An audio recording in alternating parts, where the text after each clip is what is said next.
3. Peace is the path to the prosperity of a nation. Let peace reign. On the news this evening, 2 demonstrations held in Port Harcourt today.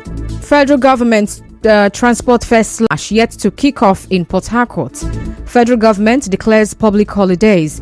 On the foreign scene, plane grounded in France over human trafficking fears. I am Constance Mega.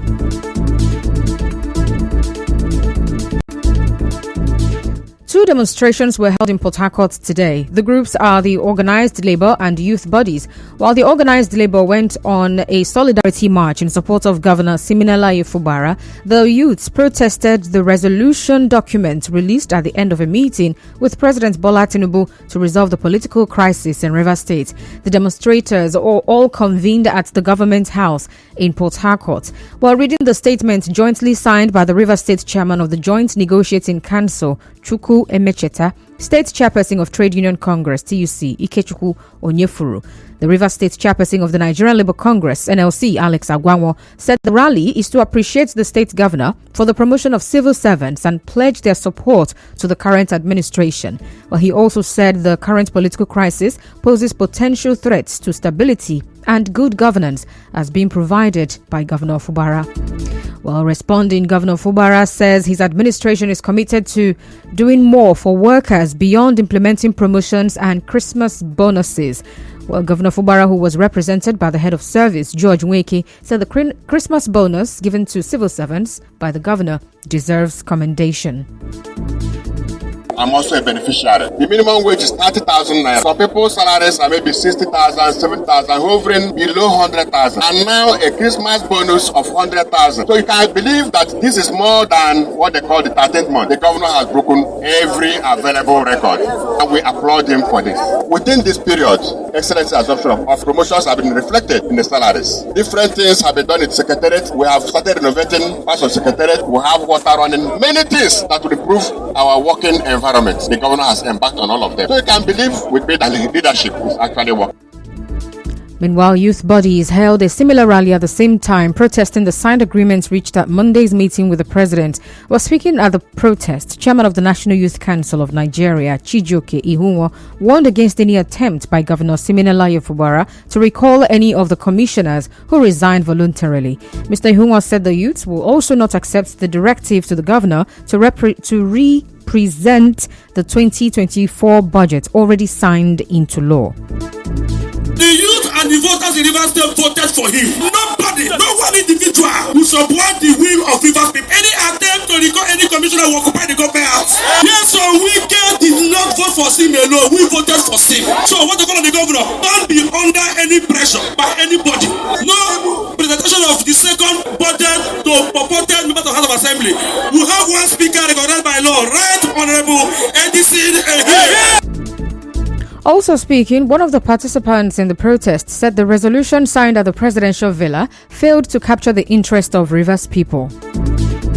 The critical analysis of the purported resolution revealed that at no point is the interest of the River people mentioned or even accommodated. Rather, the ill-fated resolution depicts the abusive chair of power for obvious political gain of Mr. President and his FCT minister. We call on the international community, Nigeria at home and in diaspora, to be aware of this sinister plot by the FCT minister, Barrister Yeson Wike, and his crony, Chief of Staff to the President, Femi Badamila, against River State and her people. Well, he questioned why the president would direct the reinstatement of commissioners who resigned but refused to direct the assembly members who defected to return to the PDP. In the same vein, a former chairman of Andoni Local Government Council, Kingston Sylvanus, said the people of Rivers State will not accept the decisions reached at the meeting because it is against the constitution.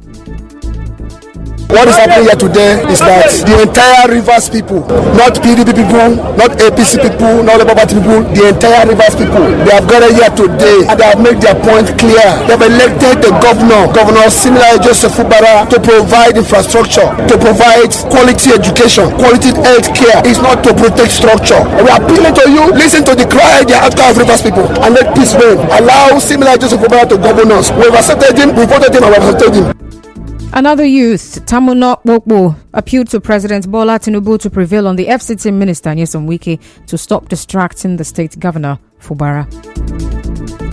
It's a slap to job people. The sad news we had some days ago that some forces in Rivers State joined force with you to press our governor, to threaten our governor to sign that purported agreement under duress. This seem alone to govern Rivers State. Call your FCT ministers to order. We need peace. Moving on. The former Vice-Chancellor of Ignatius Ajuru University of Education, Demele Ozomekuri, has advised individuals holding public office to have self-discipline and prioritize the interests of the people in the discharge of their duties. Well, Professor Ozomekuri gave this advice when staff and students of Linguistics and Communication Studies at the University of Port Harcourt organized a ceremony to welcome him back to the university after serving as Vice-Chancellor for the past 5 years. If you are given an appointment to lead, try to do what we call a self-denial to achieve great things for yourself and for the institution. When I went there, if I took what was due me as a VC, that school would have died. I didn't take any car for 2 years and a half. I didn't take any accommodation allowance for 3 months. I didn't fly any business class, all economy.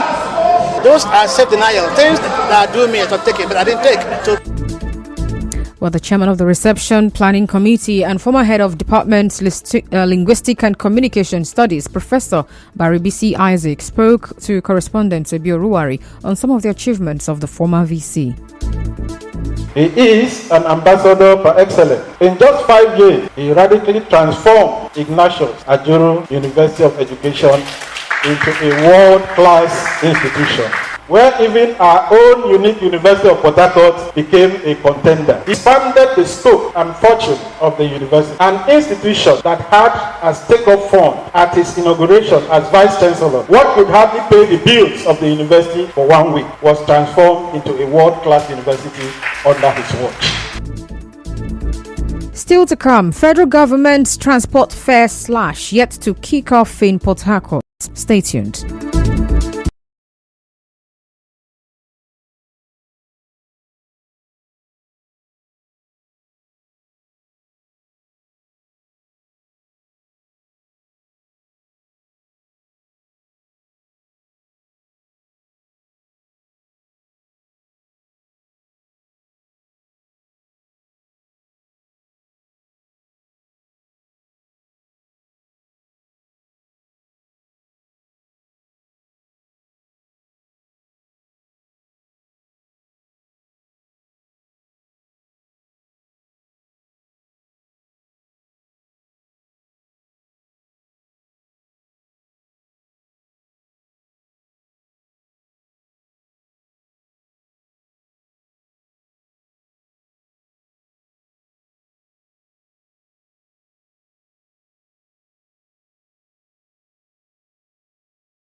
And now to the rest of the news. The 50% discount for interstate road travels for Nigerians traveling to celebrate Christmas is yet to take effect in Port Harcourt. The initiative, which was designed to subsidize transport fare between 21st December and 4th January 2024, was announced by the President Bola Tinubu administration on Wednesday. Now, our correspondent who visited the parks of transport companies listed for the scheme reports that Port Harcourt to Lagos on Chisco and God Bless Ezenwata 59-seater luxury buses cost between 18,000 naira to about 19,000 naira, while Port Harcourt to Lagos on God is Good Motors, Area Moto, and Young Shall Grow 59-seater luxury buses cost between 19,000 naira to 21,000 naira. A driver spoke on this. Christmas is a celebration for the birth of Christ. It's like a moment. Nobody called us. Which account are they paying the money to? Port Harcourt to Lagos, 20,500. That is the fare for now. Tell us they are paying 50%. That is a air talk. We have not seen it practical. So if they will be giving us free diesel to fill our tank, you can take even 5,000. They're only telling us something they cannot do. This 50%, I'm seeing it as a gambling. They are promising us heaven and the earth. After every, nothing comes up. Well, some passengers also spoke. It's going to be very, very good for we passengers because most of us don't have money to travel down to our villages because of situation of things. If federal government can do what they promise, I think it will help we travelers a lot. The federal government agents supposed to be here. As them, they sell this ticket. Without no federal government agent here, they cannot work out from Port Harcourt to Lagos or from Port Harcourt to Abuja. Anybody travel in this season supposed to benefit of everything. Out of 18,000 naira, you pay 50%. This one 50%. You have a lot of things. Well, it was gathered that passengers traveling the Lagos to Abuja, Kano, Kaduna routes with God Bless Ezenwata are currently enjoying the scheme. Also, the 100% for train trips from Port Harcourt has not kicked off because the train services have not started. It was gathered that maintenance operations are ongoing at the Port Harcourt train service. The federal government has declared Monday and Tuesday and 1st January 2024 as public holidays to mark Christmas and New Year's Day celebrations. On the foreign scene, a plane carrying 303 Indian passengers has been grounded at an airport in northeastern France on suspicion of human trafficking. And that's the news, but before we go, let's take a look at the highlights. On the news this evening, you heard that 2 demonstrations were held in Port Harcourt today, and the federal declared public holidays to celebrate Christmas and New Year. On the foreign scene, a plane has been grounded in France over fears of human trafficking. The news was edited by Martha Okerenkem. To reach the news team, send an SMS or WhatsApp to 0808 721 7215. I'm Constance Mega. Thank you for listening.